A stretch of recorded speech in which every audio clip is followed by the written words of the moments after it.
दर्द नाल पुकारदा मेरे साइया असा गलियां विच लाल गवाया। ये सारिस गाता है जी? हाँ, सारिस नहीं हमका वारिस गांदा।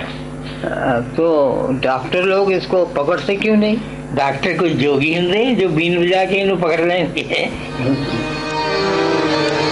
तुसा देखो नाल के आस कुड़े कौन आया पैन पोशाक कुड़े खेड़ी पहुंचा रूप वटा। अशफाक अहमद खान रवायत से मोहब्बत में मुब्तला एक ऐसे अदीब जो अपने वतन को जानते थे, इश्क करते थे। मैं अक्सर तुर्क नावल निगार या शार कमाल का हवाला दिया करता हूँ और उसका कहना ये था कि कोई भी जो तख्लीक़कार है जब तक उसको अपने वतन की सरजमीन के एक एक चप्पे का ना पता हो, उसकी फसलें, उसके दरख्त, उसके शजर, उसके गुल बूटे, वो एक बड़ा अदीब नहीं बन सकता और ना ही वो मुहिब्बुल वतन हो सकता है। इस तारीफ़ पर अशफाक साहब पूरे उतरते हैं। हो सकता है इसमें मेरी कोई अपनी खासी अपना फ़ायदा भी हो कि मैं अशफाक साहब की बुराई करूंगी तो लोग मेरी बुराई करेंगे, लेकिन वाक़तन ये ऐसा नहीं है। अशफाक साहब के कद का आदमी मैंने नहीं देखा।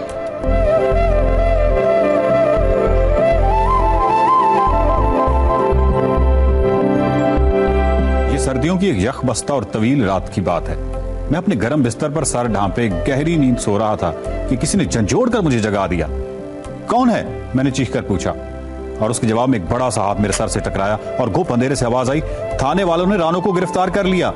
गालबन 53 में इनका अफसाना जो है गडरिया छपा था और उस अफसाने ने इतनी हलचल मचाई अफसाने के मैदान में कि उनको कंसिडर किया जाने लगा कि जैसे फ्रंट लाइनर्स होते हैं उनमें उनका शुमार होगा। गडरिया भी अशफाक साहब की एक बहुत बड़ी बदकिस्मती थी कि उन्होंने उस ज़माने में जब बेदी, कृष्ण और बाकी मंटो वगैरह बड़े अदीब थे, इतना बड़ा अफसाना लिख दिया और उसके बाद ये हुआ कि उन्होंने बहुत शानदार अफसाने लिखे, लेकिन क्रिटिक्स ने या पढ़ने वालों ने, क्योंकि उनके जहन में वो गडरिया बैठ गया था, इसलिए वो चाहते थे कि उनका हर अफसाना गडरिया हो, जो कि वो नहीं हो सकता था। एक इर्तिका था उनकी तबीयत में, उनकी तख्लीकी जो थी सलाहियतें उनमें, वो उस हिसाब से आगे बढ़ रहे थे। आहिस्ता आहिस्ता हमने ये देखा कि पहले वो रेडियो की तरफ आए और उसके बाद टेलीविज़न की तरफ, जहाँ वो बतौर ड्रामा निगार के भी और बतौर उसके बाद एक मजहबी मुफक्कर के तौर पे भी, तो आहिस्ता आहिस्ता अफसाने के साथ उनका वो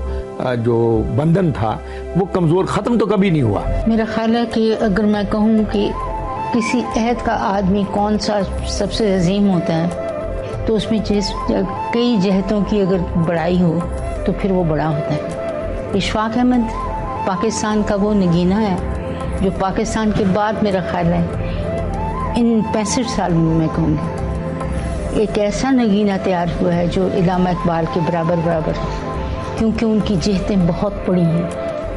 अशफाक साहब ने एक फिल्म धूप और साय बनाई, बुरी तरह फ्लॉप हुई और फ्लॉप होने की कुछ वजूहात तो तकनीकी थी, जबकि स्क्रिप्ट और आइडिया के लिहाज से भी ये फिल्म वक्त से कुछ आगे की फिल्म थी। अशफाक साहब ने सब कुछ किया, मतलब फिल्म भी बनाई, डॉक्यूमेंट्रीज भी बनाई, टीवी वगैरह वगैरह। फिल्म धूप और साय थी, वो एक एक्सपेरिमेंट था, उनको शौक था और उन्होंने पूरा कर लिया। इसी तरह नीला पर्वत के हवाले से भी यही कहा जाता है। एक एक्सपेरिमेंट के तौर पर ये एक बहुत ही उम्दा फिल्म थी। उसके चंद साल बाद आप इंडिया में देखते हैं कि पैरेलल सिनेमा के रेफरेंस से गोविंद निहलानी और श्याम बेनेगल और फिर समीता पटेल और शबाना आज़मी वगैरह इनके ग्रुप ने जो 8 फिल्में बनाई। मैं समझता हूँ कि धूप और साए जो है उनको उनका कह लेना चाहिए इब्तदाइया कहना चाहिए। बानो कुदसिया अशफाक अहमद बानो कुदसिया, एक ऐसा जोड़ा जिसकी मिसाल ढूंढने से नहीं मिलती। गवर्नमेंट कॉलेज में हम जमात थे, नामुसाइद हालात में शादी हुई, आने वाले बहुत से साल मुआशी तगोदौ में गुजरे, लेकिन कभी गिला शिकवा दोनों की जुबान पर किसी ने नहीं सुना। कि आपा आई थी कनेर से जी। तो इन्होंने बीए जो किया था वो मैथमेटिक्स में किया था एबी में, तो पता नहीं उर्दू इनको बिल्कुल नहीं आती थी। तो मैंने ये देखा कि एक लड़की जिसको जो हमदर्दी को हमदर्दी लिखती है और ख्वाहिशमंद की मीम हे से पहले आ जाती है, इसको इमला नहीं आता, तो ये किस तरह से पास हो। लेकिन खैर पढ़ना शुरू किया, हम तो सब कुछ जानते ही थे, हम तो पढ़े लिखे आदमी थे, इसलिए हमने कोई तवज्जो नहीं दी पढ़ने। तो जब पहला हमारा क्वार्टरली एग्जामिनेशन हुआ तो उसमें बानो कुत्सिया फर्स्ट, हम पीछे थे। मैं तो ऐसे ही दिल लगी करने के लिए मैं उर्दू करने चली गई थी। मुझे उर्दू को आती थी कुछ से, कैनेट कॉलेज से मैंने बीए किया था। इशफाक साहब मुझे इसे कहते कि कुत्सिया तुम अपना वक्त बहुत ज़ाया करती हो, रूटीन इख्तियार कर। मैंने कहा जी वो क्या चीज़ होती है? कहते जिस तरह 10:15 पे घंटी बज जाती है और क्लास पर खास्त हो जाती है, इसी तरह तुम्हारी भी अंदर की घंटी 10:15 पे बदल जानी चाहिए। मैंने कहा जी अच्छा कि तुमने बहुत वक्त ज़ाया कर दिया है, अब लिखने पढ़ने की तरफ तवज्जो दो सीरियसली और रूटीन के साथ। मैंने कहा जी ये इसका क्या फ़ायदा होगा? फ़ायदा ऐसे पूछ लेते जैसे शौर से पूछते। उन्होंने कहा तुमने देखा है कभी कि दरिया किनारे अगर बैठ जाएं और आप 10 बजे पानी के बीच में कोई रोटियां डालें तो 10 बजे पहली दफ़ा तो ऐसी मछलियां आ जाएंगी, फिर आहिस्ता आहिस्ता आहिस्ता उनको आदत हो जाएगी और वो आती चली जाएंगी और आती चली जाएंगी और 10 बजे ज़रूर वहाँ हासिल होगी। आप हों या ना हो वो रूटीन में 10 बजे वहाँ आ जाएंगी। ऐसे ही ख्यालात की मछलियाँ।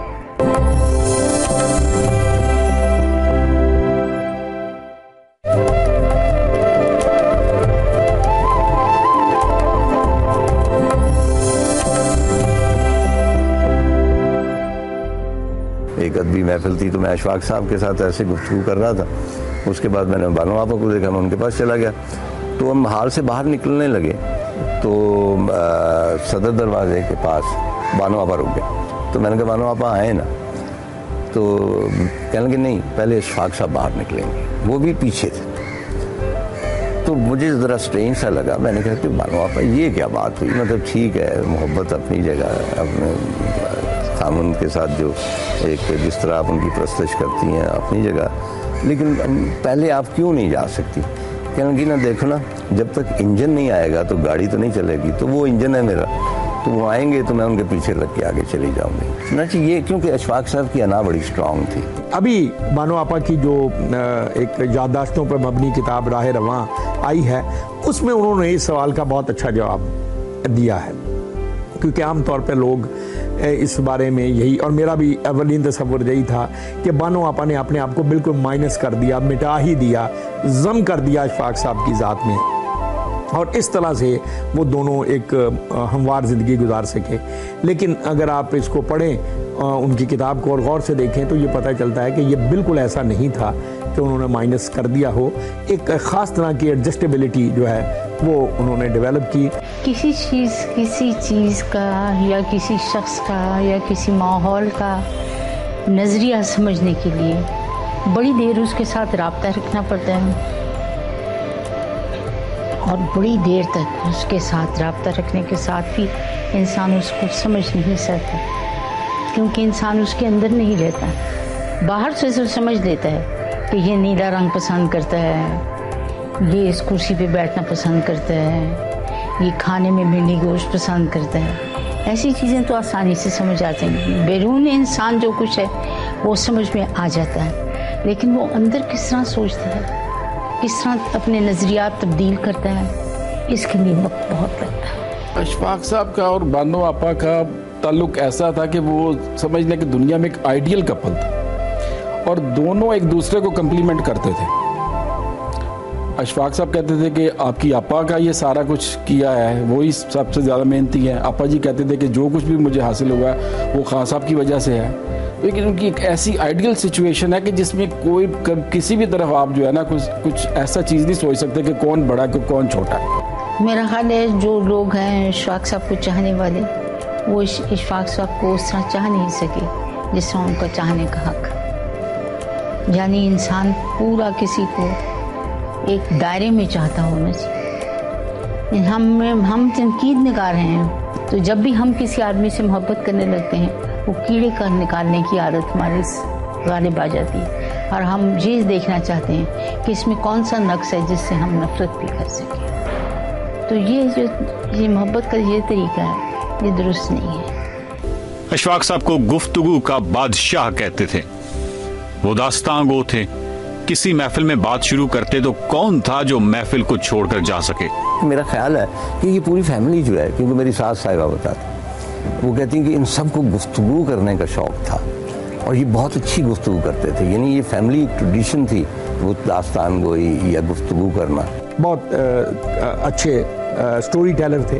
फिर उनमें एक खूबी, जो लोग उनको ज़ाती तौर पे मिले हैं और जानते हैं, और ख़ास तौर पे जिन्होंने उनका प्रोग्राम जाविया देखा है, उनको ये अंदाज़ा होगा कि वो किस्सा गो भी बहुत अच्छे थे। बात करने का अंदाज इतना दिलचस्प था और खुद की बनाई हुई एक्सप्रेशन के लिए उनकी कोई इस्तिलाहें होती थी, अजीब अजीब लफ्ज़ होते थे जो वो बात करने में बताते थे। दानिश की कोई बात, चाहे मगरिब की किसी फिलोसोफर की हो या मशरिक की किसी बाबे की, उनको मुतासिर किए बगैर कहाँ रह सकती थी। कभी कभार अशफाक साहब आएंगे, कहेंगे कि भाई वो कामोगी के करीब वो धान लगा रहे थे, और कभी आपने किसी खातून को धान लगाते देखा है, दाब लगाते हुए? हमने जी नहीं। तो वो बाकायदा बताते थे कि इतना गुच्छा होता है, उसमें से एक वो चावल का जो है बूटा वो उतार के किस तरह उसको लगाया जाता है, उसको फिर किस तरह मुस्तहकम किया जाता है, और किस तरह उसके बाद उसको पानी दिया जाता है। और ये वो ज़माना था जब वो मोची रोड़े के अंदर उन्होंने एक उस्ताद बना रखा था। उस्ताद लिटरेचर का नहीं, बल्कि वो कोई तरखान था, तो उससे वो रंदा करना जो है लकड़ी को, वो सीखते थे। इसी तरह आपको पता है कि भाई वो कबाब बनाने में बड़े मास्टर थे। वो पास बैठ के पूरा देख के उसके बाद बहुत बड़ी पार्टी करते थे।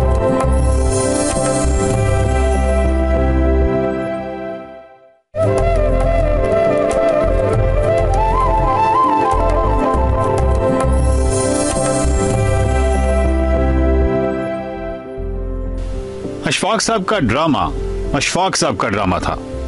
हर अदाकार या अदाकारा का ख्वाब होता था अशफाक साहब के ड्रामा में काम करने का। क्योंकि आउटस्टैंडिंग चीज़ें होती थी प्रोडक्शन वाइज, परफॉर्मेंस वाइज, तो फिर जाहिर है कि लोगों का बहुत उनको इश्तियाक होता था कि इनके प्ले में वो काम करें। लेकिन ये कुछ आसान नहीं था। अशफाक साहब के ड्रामा के मुकाबले में बाज़ औक़ात बहुत तवील होते थे। ये जो उनके जो लंबे लंबे डायलॉग थे, उन किसी भी ऐसे किरदार में मैं नहीं गया। मैं समझता हूँ कि उनको ये हक हासिल था। आप किसी भी प्ले राइट से ये डिमांड नहीं कर सकते कि जी आपने एक सफ़े का क्यों लिखा है डायलॉग। अगर उन्होंने उस तरह के डायलॉग लिखे थे तो एज ए प्ले राइट उसका कोई ना कोई मकसद तो होगा, बगैर मकसद के तो वो नहीं लिखेंगे। तो हम लोग इन बातों को समझते थे। मुकालमे पर जो उनको दस्तरस थी, ये सारी चीज़ें मिलकर उनको अपनी अहद का, और मैं समझता हूँ कि हमारे हमसे जो सीनियर नस्ल है उसमें हम लोगों ने जो सीखा है, क्योंकि हमारे ज़माने में अकेडमी वगैरह तो होती नहीं थी, तो हम लोगों ने इन्हीं से सीखा है। मैं ज़ाती तौर पर मैंने उनसे बहुत सीखा है, और मुझे ये शर्फ भी हासिल रहा है कि उनका जो मशहूर ये सीरीज़ है एक मोहब्बत सौ अफसाने, इसका थीम सॉन्ग जो है एक जो भी कुछ है मोहब्बत का फैलाव है, ये उन्होंने मुझसे लिखवाया, और उस वक्त लिखवाया जब मुझे कोई बतौर शायर के जानता है। मैं हमेशा कहता हूँ कि अशफाक साहब बहुत आसानी से, मतलब कंपटीशन भी नहीं है कुछ ज़्यादा, टेलीविज़न के सबसे बड़े प्ले राइट। रेडियो पे उनका वो जो भी काम है, तलकीन शाह, अगरचे ज़ाती तौर पे मैंने हमेशा यही समझा कि अशफाक साहब को और लिखना चाहिए था, मतलब है कि कहानी लिखनी चाहिए था। बहुत बड़े 2-3 नावल वो अपने साथ ही ले गए हैं, मेरा ख्याल है, जो वो लिख सकते थे।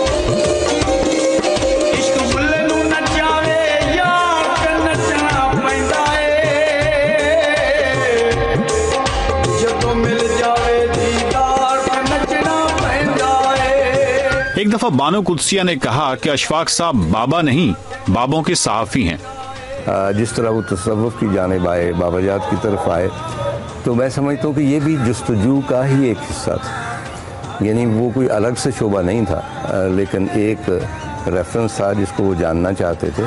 और क्रिएटिव हवाले से जानना चाहते थे, ये नहीं कि वो उसमें इन्वॉल्व हो चुके हैं। ये मेरा अपना ओपिनियन। हाँ, ये तसव्वुफ की लहर शुरू से थी, लेकिन आहिस्ता आहिस्ता अब वो बढ़ती चली गई। फिर ज़िंदगी में उनको साथी भी कुछ ऐसे मिले, जैसे कुदरतुल्लाह शाहब, जैसे मुमताज़ मुफ्ती, बाद में आखिरी ज़माने में वासिफ़ अली वासिफ़ और सरफराज शाह साहब वगैरह। तो ये इन लोगों की कुर्बत जो है और सूफिया बाबों के साथ ज़ाती ताल्लुक़, उसने शायद इसको बहुत ज़्यादा फिर आप कहने चाहिए एक फॉर्मल शक्ल दे दी। लेकिन मैं इसी बात को दोहराऊंगा कि ये स्ट्रीक, ये रवैया शुरू से उनके यहाँ मौजूद है। वासिफ साहब के साथ भी उनका एक ऐसा ही ताल्लुक़ था, लेकिन अब मतलब ये कह देना कि वो उनसे कुछ अशफाक साहब ने ज़्यादा लिया है, तो वो अगर आप उनकी तहरीरें देख लें अशफाक साहब की, तो एक डिफरेंट लाइन है और उसमें एक सारी प्लान्ड चीज़ें हैं। अशफाक साहब माशरे के हकीम थे, एक ऐसे बाबा जो उम्मीद दिलाते थे, लोगों को आसानी फराहम करते थे और आसानियां फराहम करने की तलकीन करते थे, उनको उदासी की दलदल से निकालते थे। मैंने जब वो खबर सुनी, एक मुख्तसर सी खबर थी 5 बजे की शायद खबरों में, कि भाई हिंदुस्तानी फ़ौजें जो हैं वो ढाका में दाखिल हो गई, और अब मैं ये ऐसे ही था जैसे कोई अजीज़, बल्कि बहुत सारे अजीज़ फौत हो गए। मतलब वो जो एक अंबार था एक डिप्रेशन का और दुख का, और सारी रात मैं तो सोया नहीं, क्योंकि मेरी आंखों के में आंसू इतने थे कि तकिया गीला हुआ जा रहा था और समझ नहीं आती थी कि करें क्या, किससे शिकायत करें, किससे शेयर करें, किससे बात करें। तो नेक्स्ट डे तलकीन शाह में अशफाक साहब ने यही मौजू छेड़, और मुझे अब तक याद है कि उसमें जितनी ढारस थी, जितनी हमदर्दी थी, जितनी मोहब्बत थी, और जो बाकी वतन रह गया था उसके लिए कि इसको हमने बचाना है। और ओवरऑल जिस तरह ये नहीं होता कि एक बच्चा रो रहा है और माँ उसको दिलासे देती है, इस तरह उन्होंने कम से कम मुझे दिलासा दिया, और मैं उनका शुक्रगुजार हूँ, क्योंकि अब जाने में कितने रोज़ कितने महीने रोता रहता अगर वो तलकीन शाह मैं ना सुनता।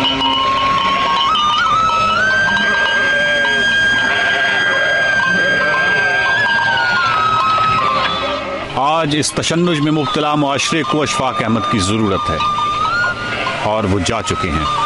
ऊँटों वाला बाबा जा चुका है, मोहब्बत और मोहब्बत का दरस देने वाला बाबा जा चुका है, खौफ और दुख से निजात की खुशखबरियां सुनाने वाला बाबा अपने यसरब वाले बाबा के पास जा चुका है। कौन है जो आज की खुदकुशी करने वाले नौजवान का हाथ थाम ले, बसों और इमारतों को आग लगाने वालों के गमो गुस्सा को ठंडा कर सके?